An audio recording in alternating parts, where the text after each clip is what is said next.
গরু জবা করলাম, কোরবানি দিলাম আল্লাহ রাস্তায়। তখন সব কিছু শেষ করিয়া তো মাথা লইয়া বললাম, ওর মাথা কুবাইয়াম আর এই যে কায়াম এরম ভাবে। দর্শক ভাইরা যারা যারা গুস্তু না খাইছুন সামনে মতো লইবেন, লইয়া হাইরা কুবাইবেন, একখানটা কুবাইবেন আর একখানটা খাইবেন। খাইবেন কিভাবে খাইবেন?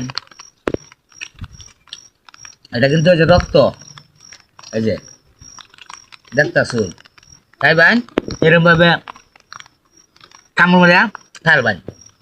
খাইয়া হারিয়া আবার লগে টক খাইবেন, ঠিক আছে? তাহলে জানলেন যে সেই একটা মজা পাইবেন।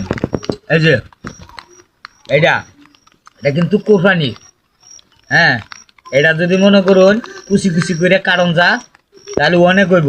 আর কুচি কুচি করে না কাটিয়া যদি মনে করুন এক মাথা থেকে কামড়াইয়া সিদিয়া খাওয়ান যা, তাহলে আপনি অনেক লাভ পাইবেন, অনেক শান্তি পাইবেন। এই কিছু কিছু কাটবেন আর কিছু কিছু আনা কাটাই খাইবেন আমার মতন।